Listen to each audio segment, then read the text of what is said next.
Hi, I'm Christine Russo, and welcome to What Just Happened. Today, we welcome Eric Schoch from NCR Voyix. Eric, welcome. Thank you. Great to be here. Eric, give us a little bit of background on what you're doing these days, and then we'll get right into it. Thanks. So I've been in NCR Voyix for about 8 years now.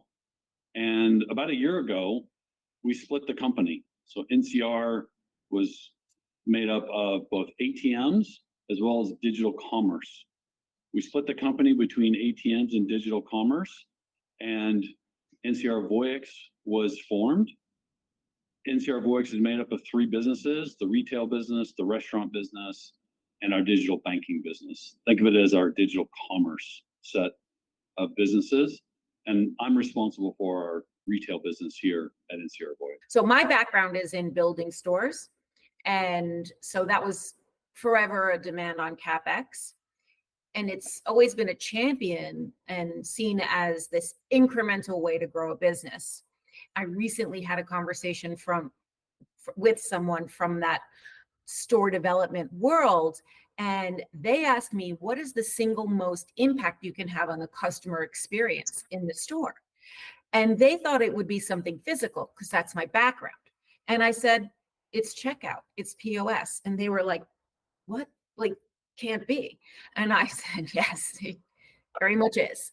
So would you like to spend some time talking about the importance of that experience from a consumer standpoint and from your company's standpoint on how much you stand behind that?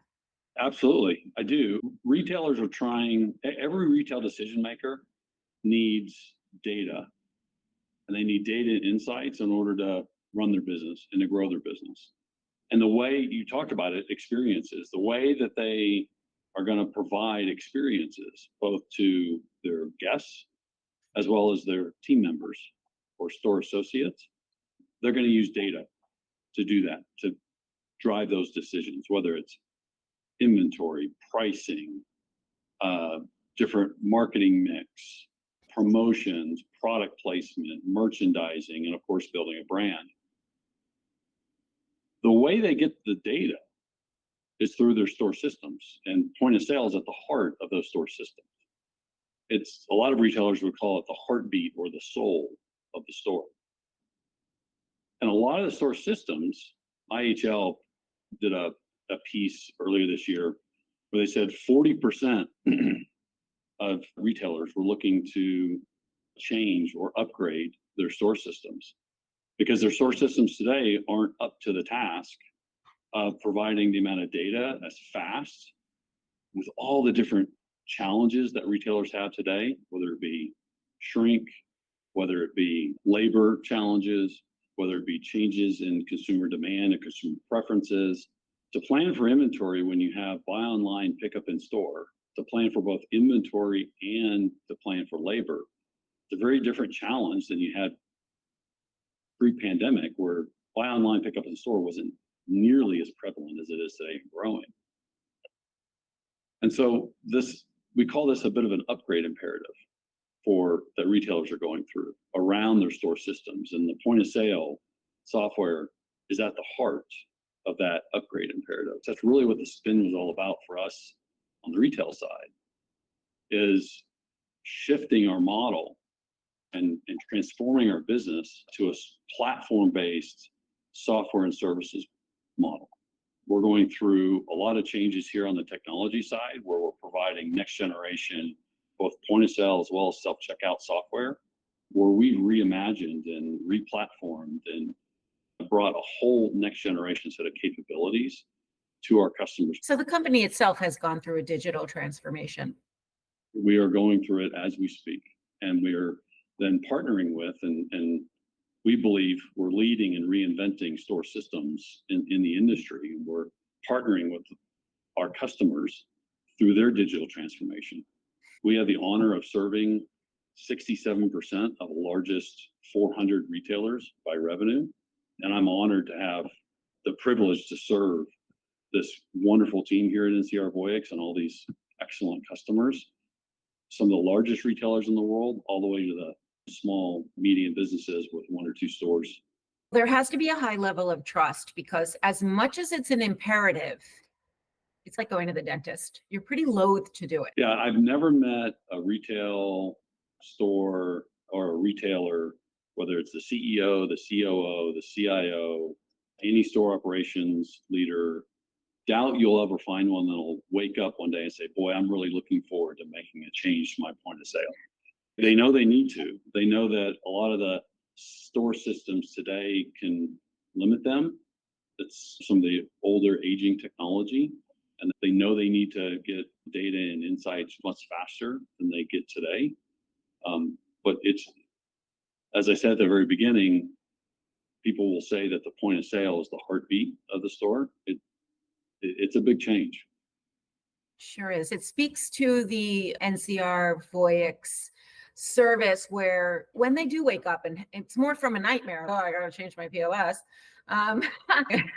They envision a future without it, and it can be quite bleak, that they don't go elsewhere to do it. There are a lot of, as many new solution providers and competition.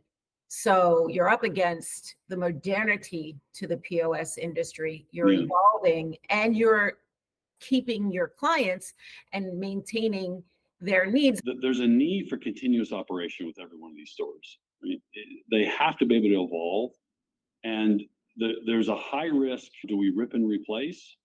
Do we do nothing and go out of business? That's not an option. Do you inject a huge amount of risk and do a rip and replace?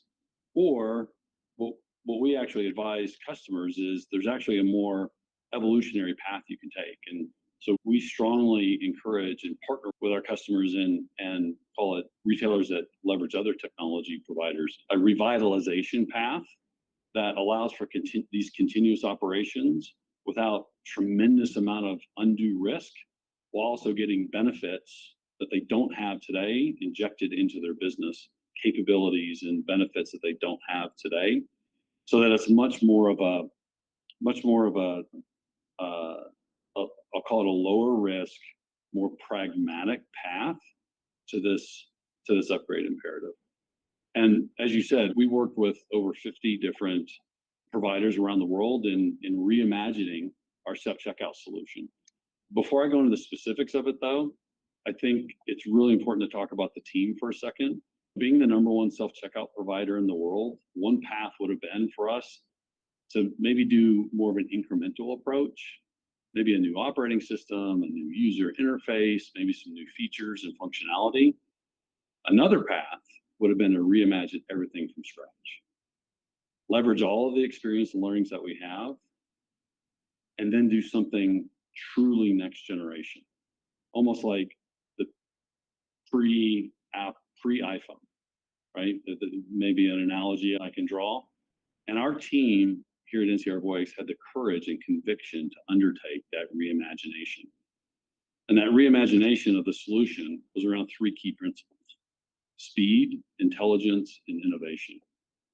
And our intent, our aim, was to enable the self-checkout to become a true consumer engagement touch point, to drive amazing experiences, not just for guests or consumers, but also for store associates or team members.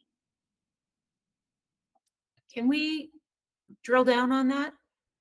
Absolutely. Consumer engagement touch point. Yeah.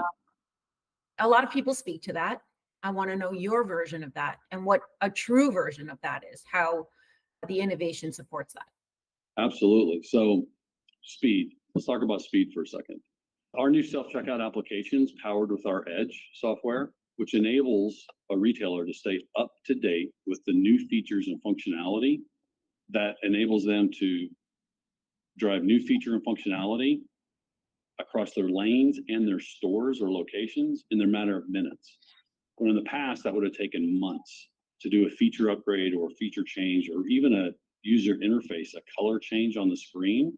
That can take months, maybe 2 or 3 updates a year. So think the principles of agile software development and deploying new capabilities and features, just like you would on a website or what we say a digital channel.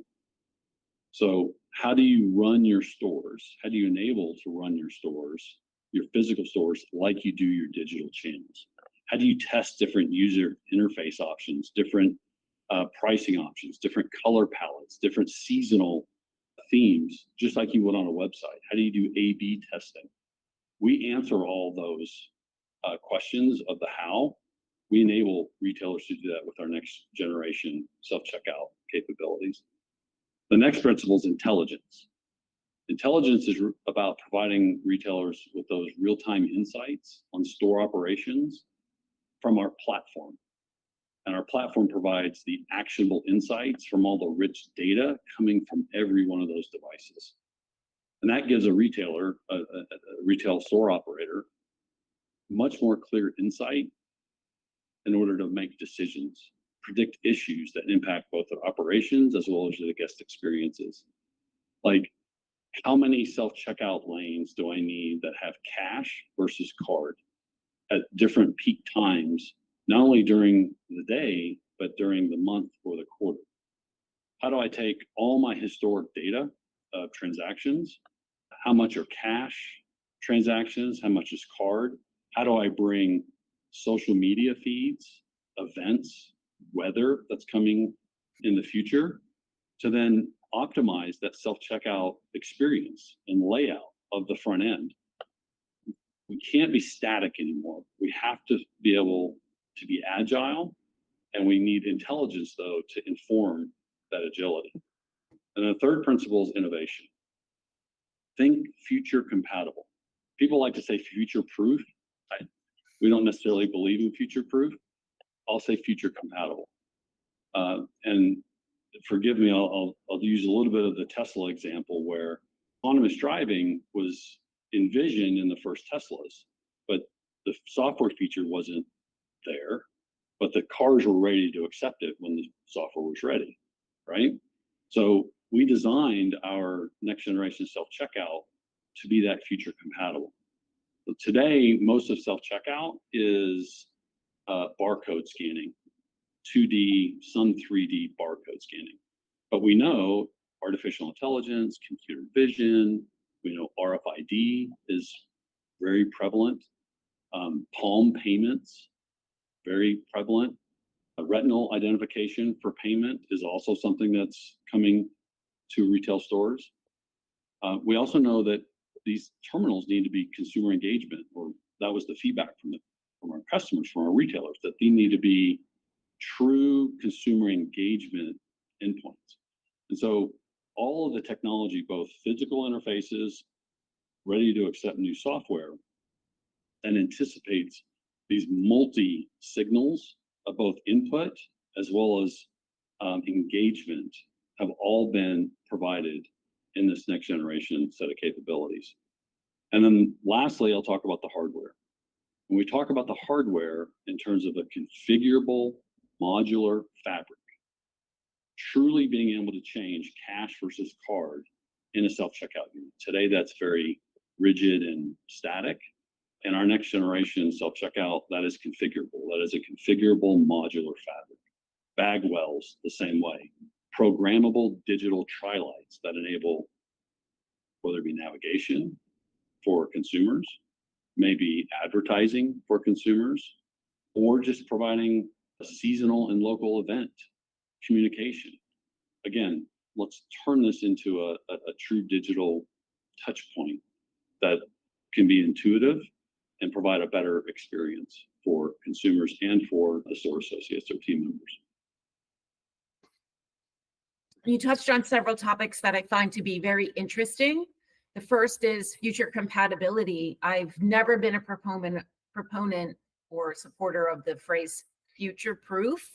In fact, I wrote a little bit about it where when you proof something, you're actually protecting it against something. So if you're protecting against the future, you're stagnant, to your point, static and stagnant. So you don't want a future proof. You want to be future compatible. And that's a great perspective to have within the organization and in your innovation. I speak to a lot of CTOs, and they're focused on agility, flexibility, and composability. That those are key components in which they're vetting their technology solution providers. because they know that locking into any one thing is just a way of the past, and it's just not, it's changing too fast. Absolutely agree, 100%. So you're really speaking the language, you're servicing, you're providing what people are looking for. I think everyone came to this conclusion at the same time. I think post-pandemic, it was like, what are we doing? And then all this innovation started to happen where it's like the it depends approach that we all have to plan for and yet not plan for. Did we really spend enough time talking about Edge? Because I find it to be really interesting, a really interesting offering that you guys have carved out, that layer that's giving you that flexibility. So for listeners, Edge sits in between the kind of all encompassing cloud and the sort of store level hardware piece and hardware software ecosystem. And in between is this flexible kind of like runner, call it. Hey, I need this. Hey, I need that. Go get me this. Go get me that. We're doing this now. And they're like this little brainiacs running around servicing the demands, pulling from the big guy up top and servicing a myriad, millions of different iterations of the experience, checkout, etc. I want you to drill down on that so the listeners really know about it. I'm glad you asked me about it because it's a subject I'm really passionate about. And you're right, to frame it, two ways to think about it. One way, very simply, is how do I take all the great things we do in the cloud? When I say I as a retailer, how does a retailer take all the great things that we can do in the cloud and extend them into a store from a technology perspective? Because the cloud data centers are clean, they're, I'm gonna say they're very well protected, lots of security, great compute and storage capabilities, great networking capabilities. Stores aren't always that perfect. You could be in this convenience store, you could be in a grocery store, you could be in a specialty store, and it doesn't have that perfect environmentals, if you will, that a data center has. But you still have the same demands. As I said, it's important that we try and operate or enable our retailers to operate their stores like a digital channel. And so Edge really is that technology, that almost that store operating system, if I may, that enables that to happen. And you're right, it sits between the hardware, the specification-based hardware compute capabilities, whether they be servers in the back of the store, or now all of the lanes or the computers that we call checkout lanes, the EPOS devices, all spread out throughout the store. It sits between the hardware and the application layer itself. And we support both virtual machines, so think maybe a Windows-based application, more of a monolithic application that we put into a virtual machine. We can support that, but we can also support a Kubernetes container, and we can support that container based application or microservice right on bare metal. And we can do that both, as I said, a lot of the early virtual machine, and it came from virtual desktoping, were a server pair. Think of a server stack in the back of the store, and then maybe a Linux kernel or a thin client out distributed in the stores, and the applications are all running on those servers in the back of the store. But now we can bring those applications and we can leverage all that compute in the stores all out in the lanes or the EPOS or point of sale terminals. And we can almost use it like a distributed computing farm, where if one unit goes down, the applications fail to the other unit. So you're able to leverage all that hardware that you have in your store, that existing investment, as you modernize your applications. And we can support both virtual machines as well as container-based applications in the same virtual, if you will, instance, trying to put it in layman's terms. And that's the first in the industry. And that edge capability is what fuels all of our next generation applications. But we also provide Edge as a platform for third-party applications. And whether those applications are developed by the retailer or by another third party, they can leverage that, if you will, that I'll say store operating system to deploy third-party or homegrown applications. And so we think it's a real differentiator, not only for us, but also enables what we aspire to provide, which is I'll say that next generation retail store architecture for the industry. So we can reimagine how store systems, how they should work going forward. Those were my words and my thoughts too, that it's a differentiator. It's a tough space. Need a differentiator. Lots of competition, and people need differentiators in order to provide experiences. It's both, it actually became commoditized for a little while. There was a lot of sameness. And actually the way retailers are pulling ahead based on their own innovation, that's what's happening in your space too. The ones who are innovating, the ones who are responding to the market, listening, those are the ones that are pulling away from what was a pretty large group and still is. Oh, There are yeah. definitely leaders now. Absolutely. Absolutely. Thank you, Eric. Thank you. Have a great one. And thank you for listening to What Just Happened. I'm Christine Russo.